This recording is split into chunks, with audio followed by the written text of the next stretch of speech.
So the other day I had a Zoom meeting with a bunch of people and we had to go around and speak. We had to just say something. It wasn't anything along the lines of like, tell us a fun fact about yourself. No, it was just, we had to say something about our lives.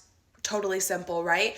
And I started shaking. I started shaking as if I was back in high school and I had to do a presentation. And I'm like, whoa, where is this coming from? Where is this coming from? Like, I am not threatened by these people. I'm not in danger.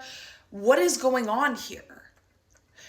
And as I did some digging, I took a step back and I just closed my eyes. Like, where did this fear of talking in front of people come from? Because obviously, like, I post on TikTok 10 times a day and I'm giving people advice 10 times a day and I have absolutely no problem with that. But whenever I am in a position of speaking in front of a group, like a live audience, I tend to shrivel up and feel so awkward. I'm like, where's this coming from? Like, I do this all the time and it shouldn't be a thing, but it is.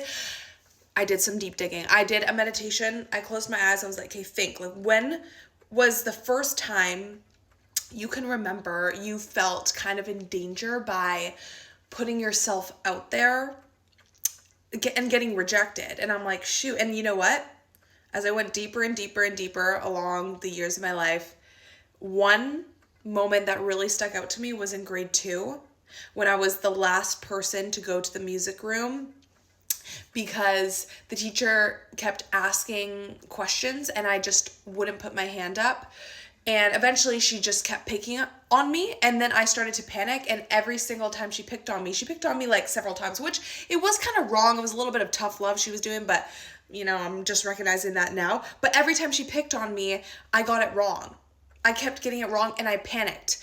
And I was the last one to go to the music room. And I was there for like over 45 minutes because I couldn't get the question right. And then I connected that with speaking in front of a group. Like, oh, if I speak up, I'm going to be wrong and I'm going to be the last one. I'm going to be alone. That fear of rejection. So like, I got to clear that. Holy crap. But it's so interesting when you take the time to like really dig deep into your mind and find out like, what is that? Because usually it stems from childhood, which is just absolutely insane. But a lot of our traits and our trauma today stems from childhood. It is true. People say this all the time, and like, it is true if you take the time to like do the digging and do the work to clear it, which I still have to do.